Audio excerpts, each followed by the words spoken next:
Revelation 3789. From the 3rd of June 1946. Conscious and unconscious spiritual vision. Let yourselves be introduced into the kingdom of the blissful spirits who dwell close to God, surrounded by light and indescribably happy. In order to be able to visualize this kingdom for you humans on earth, your spiritual vision must be opened to you, and this requires a corresponding degree of maturity of the soul which, however, you can achieve with good will. Then you will be able to detach yourselves from earth and mentally lift yourselves up into those spheres. You will be able to receive profound impressions and carry them back to earth, which will be of greatest benefit for your ascent development.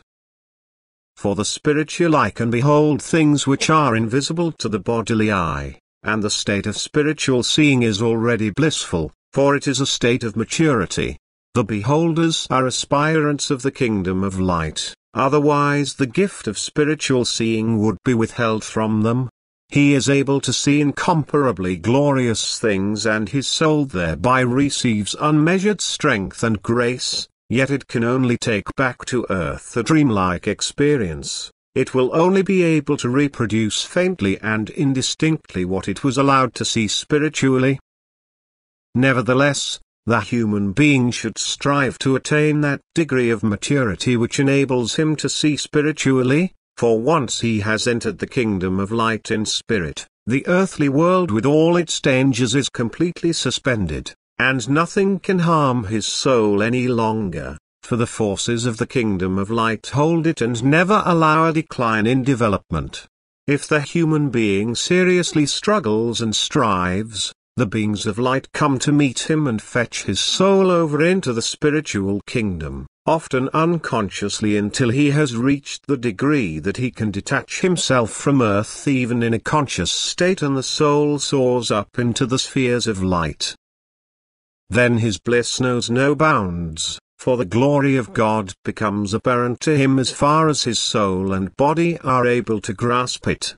But few people reach that level on earth where they can consciously see and communicate what they see to their fellow human beings.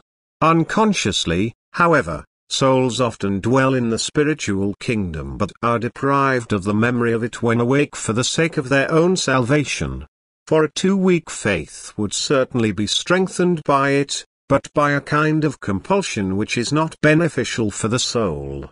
But as soon as faith is strong there is no danger for the soul, and what it has seen spiritually can remain in its memory so that it can bring it to the attention of fellow human beings. Seek to attain this strong faith, for it will earn you further knowledge about things which words alone are unable to explain, which are too immense to be accessible to people who are still imperfect and to whom words could certainly be conveyed but they would lack all understanding for them. But you could acquire this knowledge through strong faith and already be blissfully happy on earth, because then there will no longer be any doubt in you, because you will have complete clarity, because you yourselves will be permeated by light as soon as you have once entered spheres of light and will never be able to fall back into darkness again.